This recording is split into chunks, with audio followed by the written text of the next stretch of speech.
Namaskar. Welcome to all Bharatiyas and welcome to Dr. Subhash Kak. Today is a great day. It's Shivratri, something that all the Sanatanis of the country look forward to. Uh, we perform the puja of Shiva in various different ways today. And India is the land of Shaivism. And who better than Dr. Subhash Kak to give us some perspectives on Kashmiri Shaivism? Yes, the discussion of today is Kashmiri Shaivism. But before that, a few words about Dr. Subhash Kak, although he does not need any introduction to the Bharatiya audiences. Let me say a few words. It's an honor for me to say that. He's an Indian American, he's a great scholar, computer scientist, and he's one of those luminaries on Indology related matters. He's a Regents Professor of Computer Science at Oklahoma State University, and he's also the member of Indian Prime Minister's Science, Technology and Innovation Advisory Council. He's extensively published articles on history of science, philosophy of science, ancient astronomy, etc. His writings, personally speaking, his writings on Kannada were, extremely inspiring to me, which I personally keep taking to the audiences. Now, for the kind of rich alternate thought that exists in the Bharatiya intellectual tradition, which people like Dr. Subhash Kak have really popularized and opened eyes of people like me to look back with great pride. Of course, it's on us to take that intellectual tradition further. That's a different matter. Dr. Kak is also honored with the Padma Shri Award in the year 2019. So, Dr. Kak, let me begin with, uh, uh, a very, personal question. What were your first encounters with Kashmiri Shaivism? How did you get introduced and those initial moments and how it grew? We would like to hear that from you. Well, Namaskar and Shivaratri greetings to everybody. Very auspicious day to talk about this subject. Now, as a Kashmiri, the Shivaratri is the biggest celebration. So I remember as a small child, we would spend several nights. In fact, this was a period of several nights where the Shivaratri would be celebrated. So the whole night on Mahashivratri, we would be chanting Om Namah Shivaya and other Sanskrit mantras. And of course, as young boys, you would sometimes go off to sleep, doze off and this and that. But it was a night or period of heightened awareness, which is, of course, the purpose of Shivaratri. And Shiva, as you correctly pointed out, is worshipped all across India, and there has been so much of exchange in all directions. And but Kashmiri Shivaratri or Kashmiri Shaivism, which is also called the Trika system, has some unique flavor that your readers would like to hear about. You readers, meaning the audience, would like Absolutely, to hear about. Yes. absolutely, absolutely.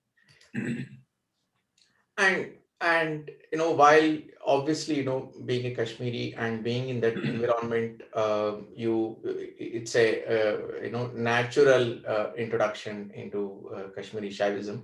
But I'm sure there have been moments where you have felt compelled to take a deeper journey into the scholarship and intellectuality and the bhakti of Kashmiri Shaivism. I would like to know about those intense moments that propelled you into the deeper world. Well, after I finished my PhD, I veered off into some deeper questions of science. And these questions are centered on the idea of the observer or consciousness. In quantum mechanics, the observer creates complications that scientists are still wrestling with. And of course, all of Indian thought, and Kashmir Shaivism is no exception to it, is centered on Atman, on consciousness, on Chetana. And so there was a kind of a samanvaya, there was a kind of a meeting of both the modern physics and neuroscience and philosophy tradition, which I came to discover has been inspired greatly by Indian thought, by Vedanta in particular. And in fact, it's widely known that the creator of quantum mechanics, Erwin Schrödinger, who was himself a Vedantin from Austria, credited the Upanishads as having been the inspirational seed for his work. So all of these things coming together made a lot of difference to me, to my search, and that pushed me to further investigate what was the tradition as the great masters of Kashmiri Shaivism had written about. And that got me investigating this river, if you will. Absolutely. Absolutely, and the aspects that you mentioned about Schrodinger, that itself is another discussion, and we could go deep into that sometime. So that brings me to the center of Kashmiri Shaivism. Can you please highlight the salient philosophical and traditional aspects of Kashmiri Shaivism that help our audiences to appreciate that more and undertake their own journey into that? Well, Kashmir Shaivism is pure Vedanta, right? And but there is a certain twist because one might ask, what's the difference between Shankaracharya's Vedanta and Kashmir Shaivism? The difference is more of how one relates to it at a subjective level. Perhaps at a popular level, the understanding is that that whole the Jagat is mithya, Brahma Satya Jagat mithya in Shankara's Vedanta, and therefore it's probably all right for a person to step away from all the complications of life in this world of entanglement and focus on one's pure self. So this is the traditional Vedanta. While in Kashmir Shaivism Vedanta, if I may use that term, the idea is that this embodied world itself is a projection of Shiva. And therefore, one doesn't have to walk away from it. It's just a question of perspective. It doesn't change the deeper meaning at all. And therefore, you can be a householder, you can be a person doing whatever you are doing in your life, but you can still recognize yourself, which is that you are Shiva. So it's also viewed as a system of self-recognition, pratyabhijna. That is one of its central philosophies, that through recognition, through vimarsha, through reflection, and vimarsha is a representation here of Shakti, you can then find yourself, and this is the whole challenge of turning the gaze, because we are normally only looking outside, through our consciousness without being aware of who we are, because that is left for granted. So here, how do we turn the gaze? How do we, through the reflection in Shakti, see ourselves? So, and this has led to many practices, yogic practices or sadhana practices, which are a part of the system, which is, of course, what we are raised in as children. And so it's been sort of wonderful to see that this system, which was communicated to us sort of indirectly, because as you know, in families, we are not necessarily having philosophical discussions on why we are doing this or why we are doing that, because the idea in Sanatana Dharma is that, well, you will pick up the deeper meaning when you're ready for it.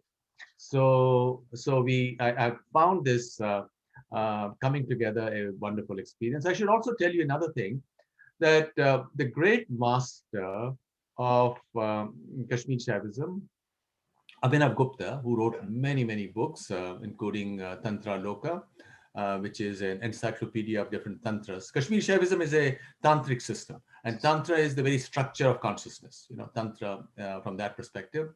He also wrote a great commentary on the Bhagavad Gita. So Kashmir Shaivism also brings in Krishna's message into it, uh, while clarifying that there is a slight difference in perspective.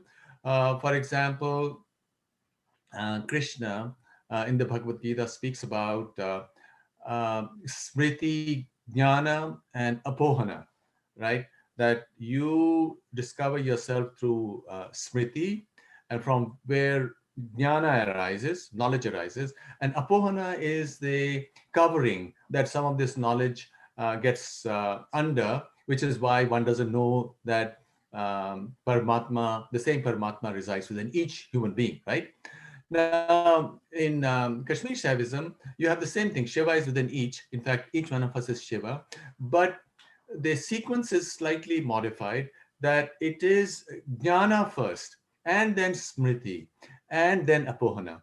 And what that really means is that you can have a direct experience of pure knowledge. While in Vaishnavism, in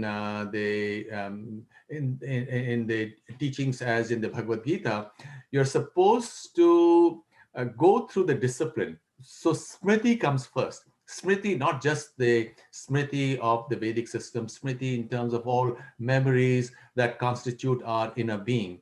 And and so there is this some of a difference, that there is a kind of a chamatkar that can happen, that jnana can come before you are aware of the entire framework of knowledge, which constitutes the various smritis that are your being. And this could perhaps explain a phenomenon such as what Srinivasa Ramanujan would talk about, that at night he would suddenly get a equation in his dream, in his vision, because if he didn't have the smriti associated with that formula, how could he have that vision, right? So this seems to tie with the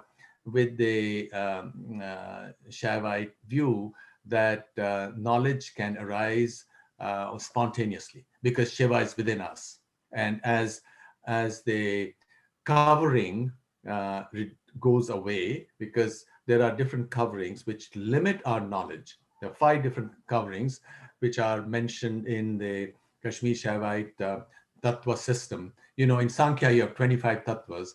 In Kashmir Shaivism, there are additional 11 tattvas, which are related to both covering and unfolding of Shiva tattva within ourselves. So how that unfolding takes place is, of course, a part of the sadhana. And that sadhana is celebrated most of all because Shivaratri occurs every month. But on Mahashivratri, which is now, that is celebrated for one to be united with one's Vimarsha, that Shiva and Prakasha and Vimarsha become one, and one recognizes one's true nature. That's insightful and quite immense. And uh, I I wonder, in India, there is the immense philosophy that we have never remains merely philosophy. It always is translates itself into a complex, system tradition, collection of traditions, and then associated, social organizations and rituals, so that all the complex philosophy is accessible by the entire society. That's a significant difference from what we think of as philosophy in the modern world, where it is way too intellectual and far removed from the common man. And this, of course, every philosophy in India, every tattva, siddhanta has translated into its own set of traditions and rituals, which all of us experience. How would you explain the salient features of those traditions that are associated with the philosophy? In Kashmir, what did you see? Is something that I'm Well, interested. there is really the same things. For example, there are yogas associated with Kashmir Shaivism, and they are not really all that different. There is based on who your guru is, or what kind of shiksha you obtain, or what kind of a mantra that you do japa on, and the puja that you might perform. Uh, and you can do it in so many different ways, um, but the details probably are not of that great consequence. There's also, of course, various other yantras that were used. In fact, it's generally believed that Sri Yantra, which is, of course, a great system which is popular all across the country. Sri Yantra, the worship arose in Kashmir and then spread all over. Now, together with Kashmir Shaivism, the Trika system, are many different agamas. So the journey of the sadhak also is associated with the study of the agamas. That you go to the agamas, you do the Shiva Sutra, for example, you do the other tantras, and through those study, if you're a very serious sadhak, you are able to sharpen your vimarsha to such an extent that then you can see Shiva in your own, the bimba and pratibimba, that unification of it. And you are able to see yourself for who you are. Because what normally happens is that consciousness also can constrict. And I spoke a little bit earlier about the coverings that can separate us from our understanding. But but a person who's been able to, through one's sadhana, sharpen one's awareness, is does then, just as in the Bhagavad Gita, become a Jivan Mukta, right? Then he, while doing all that is being done, without others being aware that this person is really a realized individual, that person interacts with everybody and they find that he's perfectly normal, but he's certainly a part of this world. And as I mentioned before, the central difference in lived Kashmir Shaivism is that you have to be a part of this world, but you can be a Jivan Mukta, which to this extent is completely consonant with Krishna's teachings in the Bhagavad Gita. So in some ways, it is coming together of different threads, so to speak, in Bharatiya thought, and to come up with a system where you do go back to the Vedas, but you also go to the Agamas. So you do study the Vedas, the Upanishads, and all other texts, and do your sadhana. But just as even Shankaracharya, he spoke about Jagan Mithya, but he was also worshipping the goddess, right? In Saundarya Lahari, for example. So in my understanding, perhaps the difference between the two Shaivite streams is much less than what we imagine it to be. It's just because certainly there are people who are a part of the standard Vedanta of Shankaracharya, who are also people of the world, right? They are Absolutely. doing everything as Absolutely. well. So really, in some sense, there is no difference at all. Because even in the Shankara system, the philosophy has translated itself into uh, societies and social organizations and traditions within that, and the smartas of South India, uh, the householders being staunch followers of Shankara Vedanta is very common. So in some ways, in many ways rather, that is true of the Shankaracharya's legacy as well. So that I agree with you. So that actually that was another question that I wanted to ask you. That how does it relate in terms of similarities and differences with other Shaivisms, and you already Yeah, explained. I'll only add one other point, that even though Kashmir Shaivism is a tantric system, but it's also a smart system. Yeah. We worship all the principal uh, devas, so we worship the goddess, Vishnu, and Surya, and Ganesha, and everybody. So all the devatas are worshipped. And so it is not just esoteric tantric practices. That is the serious journey of the sadhak, who then, after having obtained diksha from his or her guru, is able to explore the very structure of their consciousness, and thereby then find all the siddhis, just as also in a different system, in the yoga system, for example, Ashtanga yoga as well. You go within through dhyana, and then find out the very nature, accepting that here the whole structure of that inner world is organized or is explained to you. That journey takes you to different chambers of it, as for example in Sri Vidya worship, right? So Sri Vidya worship could also be a part of Kashmir Shaivism. Thank you.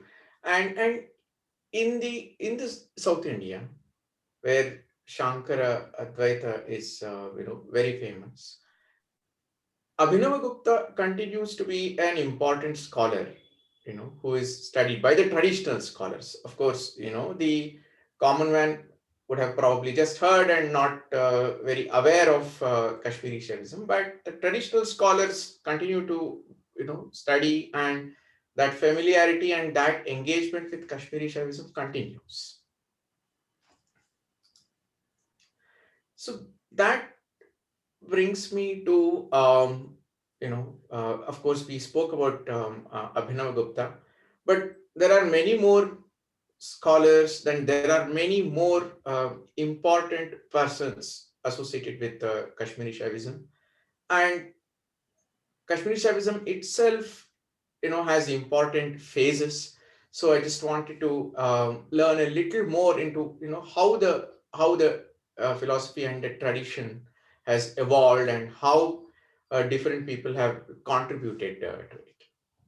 Well, there are different ways to look at this whole tradition. One can go back to Shvetashvatar Upanishad, for example, where Shiva is brought right into the fore as the beginning, which is much earlier by several centuries, much earlier than Vasugupta, who in his dream saw the Shiva Sutras.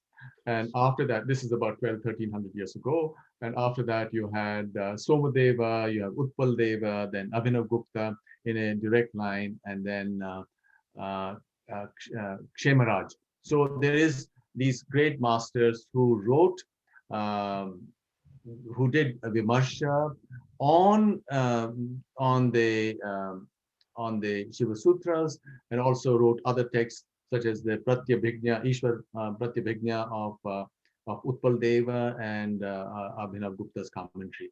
Now, what is very interesting when you look at all of this from our vantage point of 21st century, we realize what brilliant um, thought went into this whole question, into this mystery of how is the individual able to make sense of this world? How does consciousness work?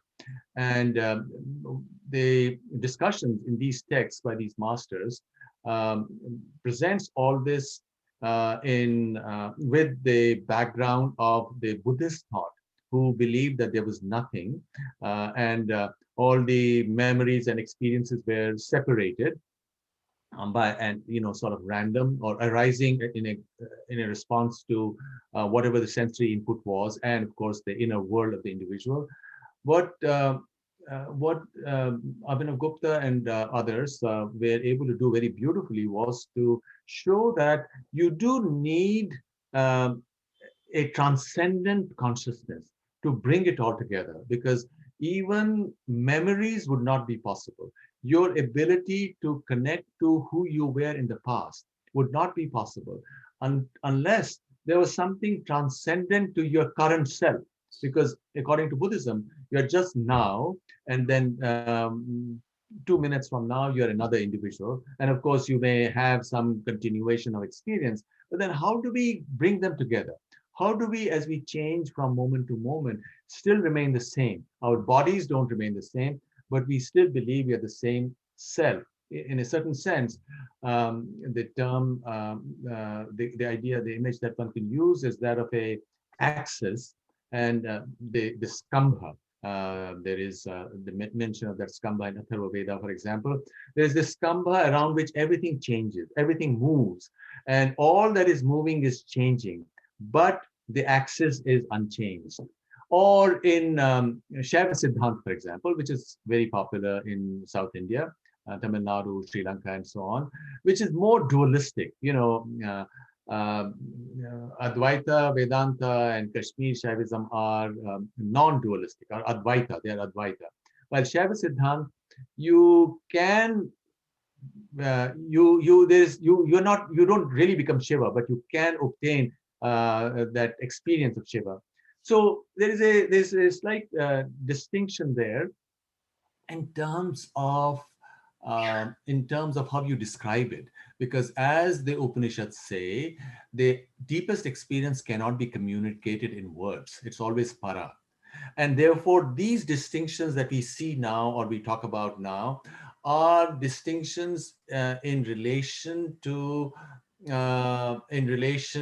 how we describe the deep experience in words, which are always going to be insufficient, because the deepest experience is a para experience. It's not a word experience, or it's not a image experience, right? So I personally see continuity. You go back to the Vedas itself, to the earliest Upanishads. Wherever you go, I see Kashmir Shaivism as in perfect continuity, just as Advaita Vedanta of Shankaracharya is also in perfect continuity. I see all of these ideas um, already prefigured within the Vedic system, within the Vedas itself. But of course, they appear here and there, and you have to put it all together. And what happened in the Agamas and in the other writings, in the Tantra writings that emerged 1,000 or 2,000 years ago in India, you find a more systematic exposition. In addition, I think they're also responding to their own times and other philosophies and other traditions like Buddhism, you mentioned. And the responses to those philosophies also further enhance or give a flavor to the philosophy, to Kashmir Shaivism in this case itself. Oh, You see absolutely. They did respond, or they were responding, because there is a certain intellectual milieu within which each individual operates. For example, the intellectual milieu right now is that of physics, or modern biological sciences, or brain science, neuroscience. And possibly what we need to do is to do to, to sort of explain how by itself physics cannot explain consciousness. By itself neuroscience cannot explain consciousness. It's always, the observer is always beyond. The observer is not sitting on some neuron inside the brain, because who would that be observer? How would that observer be connected to a single neuron or a complex of neurons? So the observer is always beyond. And you can set up these arguments, and we find that the arguments of Abhinav Gupta and others are still so relevant.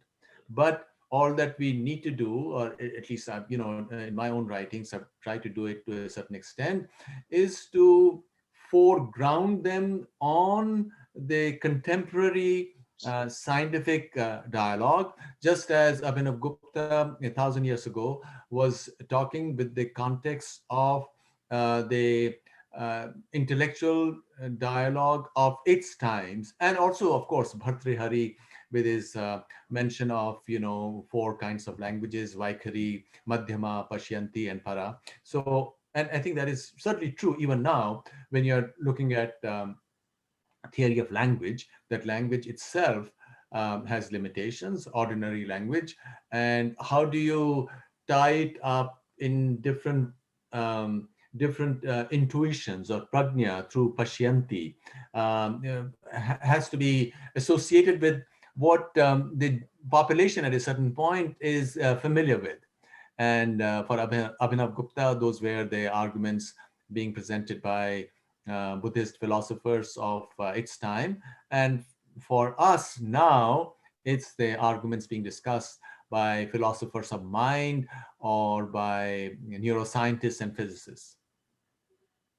Thank you. I think that was very deep, and I think that must really inspire us to go deep into it, especially the you know bringing all of this into life, into our own times, in terms of aspects that are influencing us in our times. I think that is extremely important. And do you see scholarship moving in that direction? Do you, or we have remained presenting our ancient thought in the in old traditional ways that make connection from contemporary realities difficult? Do you see how do you see we our latest scholarship evolving? We have a few philosophers, but not who are doing it, but not as many as there should be. And the reason behind that is that, very sadly, 70 years ago, after India became independent, we decided to throw out all of our own shastras from our curriculum. That we in our universities are taught only Western knowledge or Western traditions. And it has not only weakened our understanding of who we are, it's also made us weaker as scientists and writers, because these shastras are spring wells, which provide energy and intuition to us in whatever we might want to do. Just to give you a little story, until 1947, a lot of people, even though at that time also the universities did not teach our own shastras, and these shastras are science. First of all, I don't understand why the shastras should be kept out of the academy, out of the universities, because they are not religion. They are not believing in this or that. They are argumentative in terms of discussions, logical framework. So until 1947, the story is that Vivekananda, when he went to New York in 1896, I believe, he met Nikola Tesla, the famous engineer and scientist at those times. And he says, look, according to our knowledge, according to Vaisheshika, energy and mass should be connected. So can you do research on it? Because this will be very helpful to you. And Tesla promised to him that he will do it.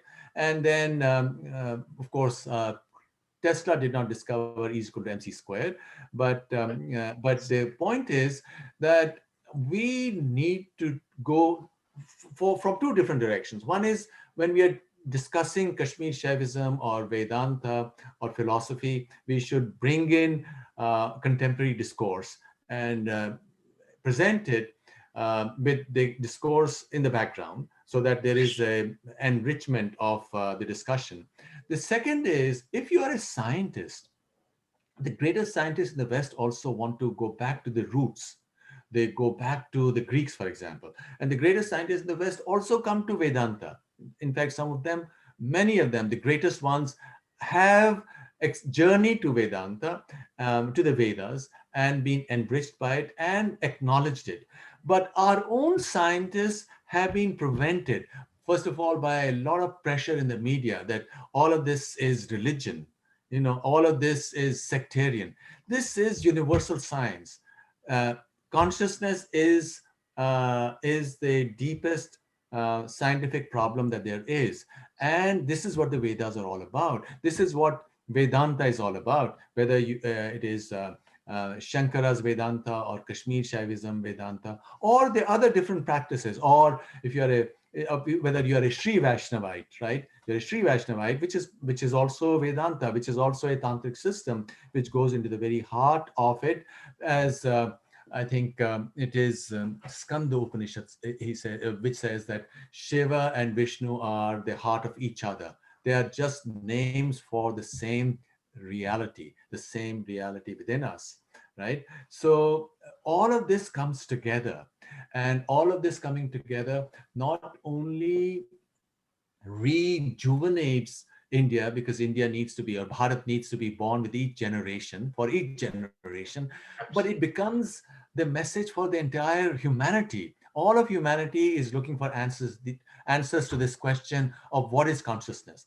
And modern science cannot reach it. And the only tradition which has a rich structure, where there has been sadhana for thousands of years, where there have been sadhaks who have talked about what they found, we need to be connected to it and explore it. And if you don't like, you can leave it, right? But at least it should be a part of our conversation. I think we need our own pratyabhignana in this case. I know the institution and the state of India has to rediscover these aspects of ours.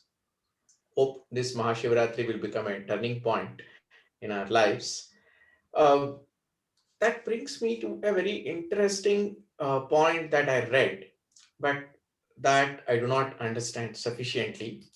That is, no, there's been some kind of a reconciliation of the Iranian philosophical tradition back with the Vedic tradition that was attempted by Kashmiri Shaivism, is what I have read. Is that true, or how do you look at this? Can you please elaborate on this? Well, it's not very widely known that Shiva worship also went outside of India, and it's to be found in Central Asia. And Maheshwara images are to be found all over Central Asia, including in China. Until Central Asia, which is Xinjiang, fell to Islam, the Uyghurs who came down, they destroyed the religion, nominally Buddhist, but they used Sanskrit and Gandhari and other North Indian languages in Central Asia at that time. And they saved all those texts, which were discovered only 100 years ago in Dunhuang caves. And there's a big international project on the texts of Dunhuang caves, which has revealed that all amazing history of Central Asia, where Maheshwara, the worship, was a very important element. Now, what's also interesting is that further west, in what is Samarkand and Uzbekistan and all the way, the Sogdia, it's called, the Sogdians were a people who were spread all the way to Caspian Sea, and through them they influenced the Slavs, the Russians, the Ukrainians, the Eastern Europeans. So they also worshipped Maheshwara. So Shiva was a presence everywhere. In fact, the Zoroastrians, before the advent of Islam in the Iranian world, the Zoroastrians in Central Asia also incorporated Maheshwara. So Shiva became a part of it because I suppose they did recognize, because after all, every human being, unless they are held in bondage, wants truth, right? Wants wisdom. So they must have realized that Shiva is the pathway to wisdom. And here we are connected through our lived experience, social experience, to our symbols. But really, ultimately, knowledge can be revealed to us only by the self within us, right? And the symbol of that is Shiva, right? In this discourse. So Maheshwara was a part. It wasn't that they were consciously trying to incorporate that into their system, but we do have evidence. For example, at the other end in Southeast Asia as well, in Java, where there were Buddhist kingdoms and Hindu kingdoms, that the general consensus was that Buddha and Shiva are two sides of the same coin. In fact, the big emblem of Indonesia, Bhinneka something, I forget, that one in Bhinnata, in variety is oneness. And there, the next line does say that Shiva and Vishnu are, Shiva and Buddha are two sides of the same coin. So I believe, or I imagine that through the Iranian world, and perhaps to speak of Central Asia only in Iranian terms is misleading, because Indians were a large element. So Sanskrit must have been a large element of that presence. And we find a connection between the Sanskritic word. Now, Iranian itself is also a Sanskritic language, Correct. but leaving the uh, peculiarities or specificities associated with the Iranian language complex, we also find parallels between Sanskrit and Slavic languages. In fact, before the Christianization of the Slavic world, the main deity in the Slavic world was what they call Shvetavid. Now you'll see it's a Sanskrit word, the knower of light. Shiva as Prakasha, knower of light. And Shvetavid had four faces, and the four faces were Swarga, Parjanya, who's another form of Indra, Lada, which is also a Sanskrit term, and then Moksha. Moksha was to the east. So you had these ideas all over, I suppose, as anonymous scholars or missionaries. People must have gone. And Parjanya was worshipped in Kashmir all along, because Kashmir was, as I mentioned to you, was not just exclusive worship of Shiva. It was all the Vedic divinities. It was the Vedic system, where all these are all terms for the same reality, for the same presence, who is beyond words, which is Para. And we worship different manifestations of Para in the embodied world through Shakti as Vimarsha, and through Vimarsha, we are then able to turn the gaze around and recognize ourselves. Fantastic.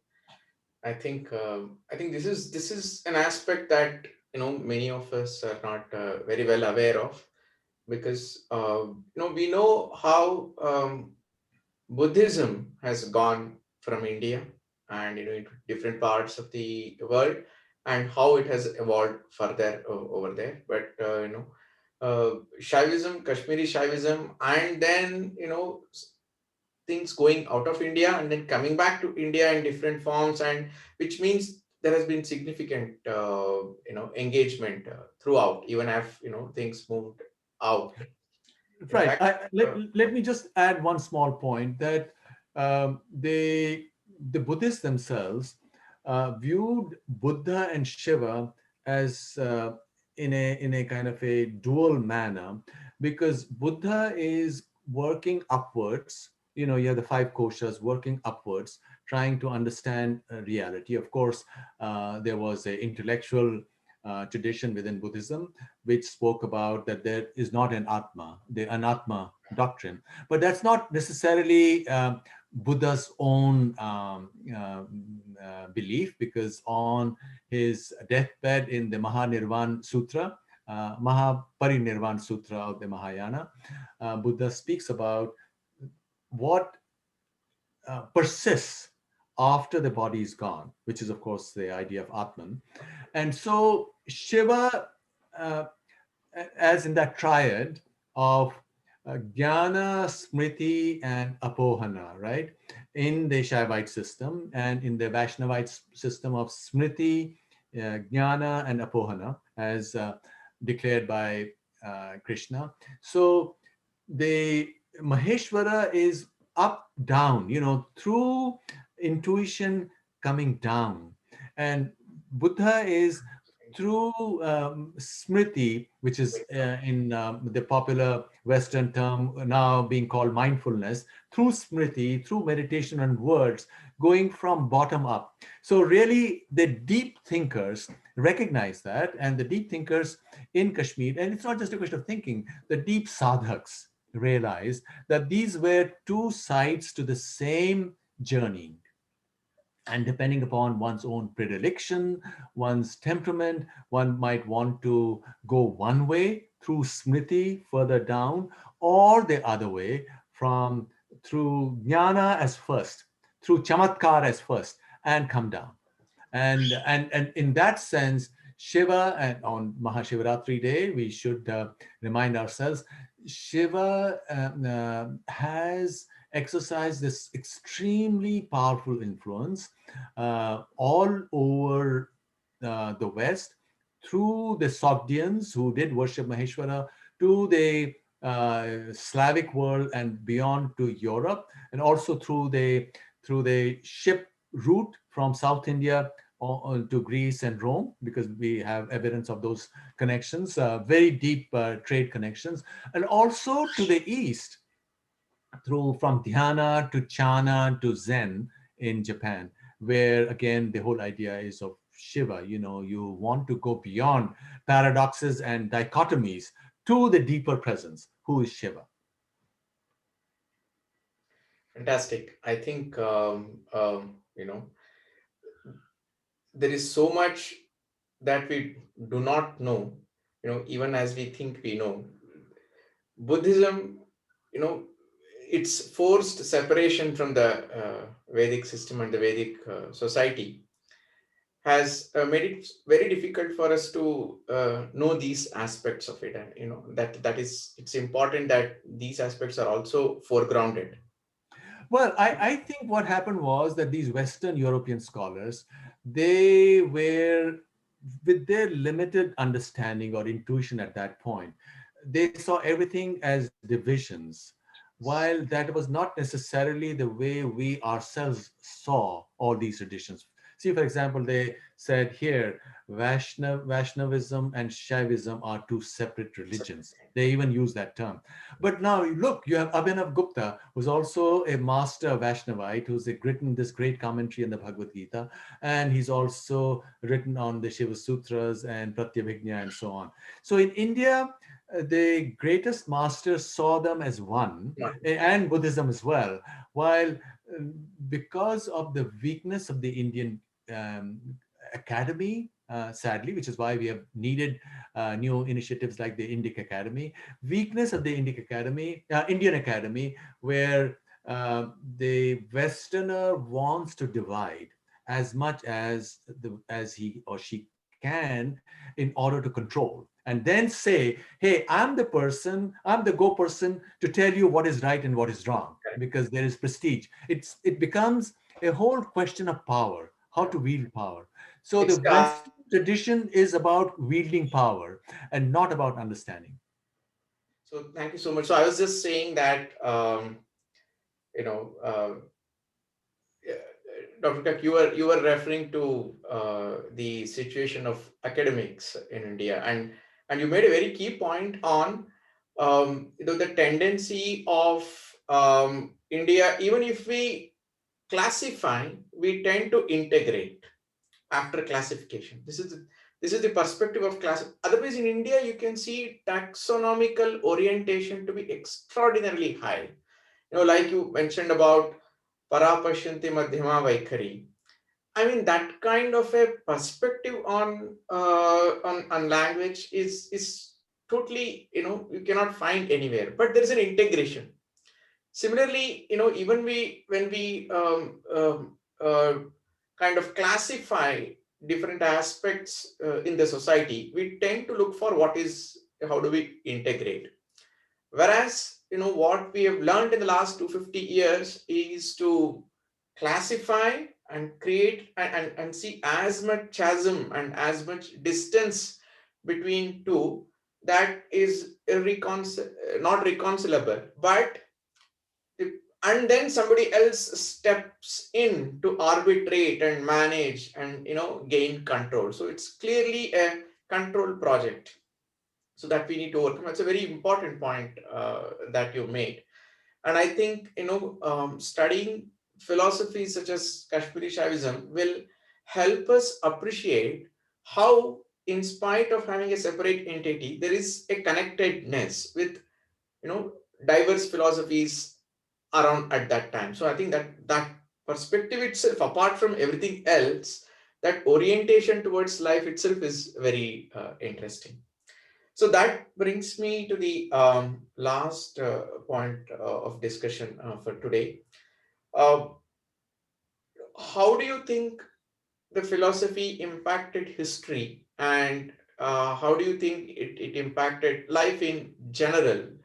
And you know, uh, something that we can even see today as an impact of Kashmiri Shaivism, and how the tradition is alive today. How the river has flown from its great days of Abhinav Gupta. Well, I let me put it from a slightly different perspective. Where do we stand now? What relevance does Kashmir Shaivism have for our modern times? I think due to the successes of science, of the Apara Vidya of the past couple of 100 years, which is wonderful, which has changed our lives, which has made it possible for people to speak to each other across continents and do Absolutely. various things. Because of where Apara Vidya has taken society, the gap between the outer and the inner within each individual has become wider. Each individual has become more alienated from their true self. They're imprisoned by technology, imprisoned by activities which are controlled by technology, right? And I think at this juncture, it's more important than ever before for for each individual to look within and discover that even though the outer world, as we know, terrestrially has been explored quite well, you can go around the world and see all the interesting places that there are to see. But an even more exciting world resides within each one of us. We need not give up. As many people who don't know about Advaita Vedanta or Vedanta in general in the West have come to depression and grief, gotten into addictions, into opioids and died. 60, 70,000 people die every year in the United States because of these addictions, because they think that life is meaningless. If you are nothing but the body, then what is life all about? That's where Vedanta becomes the central message of not only our times, but of the 21st century. This is what is going to show the way to everybody. And that's where I think we need to use all the energies that we have to connect to people, first of all, within India itself, because of the sad situation we have experienced over the past 60, 70 years, where our own people outside of non conventional channels such as Indic Academy and social media, etc., don't have access to all the amazing, extraordinary Shastras that are a part of our tradition. Because certainly Bharat was uh, far ahead of every other country in even the Apara sciences until 200-300 years ago. And certainly in Para, the West, as Dalai Lama in one of his talks said, the West is like in KG, kindergarten. he was talking in particular about psychology. He says Western psychology is like KG compared to Indian psychology. And by psychology, he really means spiritual sciences, Atma Vidya. So India needs to have more Atma Vishwas to be, and that Atma Vishwas will be obtained if we knew our own Shastras. And with that Atma Vishwas, we can change the whole world. And without Atma Vishwas, we cannot even be Atma Nirbhar, right? We want to be Atma Nirbhar, but for that, we must have Atma Vishwas. And it's not a fake Atma Vishwas. It truly is informed by the most extraordinary wisdom. And we must celebrate it on this Mahashivratri Day. Maybe this would be the new beginning where we should proclaim it boldly for everybody. It's not sectarian at all. It's not for this community or that community. It is universal wisdom. Why we want to share it with everybody else in the world. Thank you so much. And I think, on this Mahashivratri, let us pray to Shiva that, we undertake this journey towards Pratyabhignana, both, for our own selves as well as towards our great heritage and the intellectual tradition, that, we must really take forward and demonstrate that we are deserving of all that our ancestors have done to us. Thank you so much. And Thank once you. again, I wish you on this occasion of Mahashivratri, and thank you to all our viewers. We wish you all a great Mahashivratri, and we hope that this has inspired all of you to take a few steps towards our intellectual tradition and the philosophical tradition. Dhanyavad. Namaskar. Namaskar.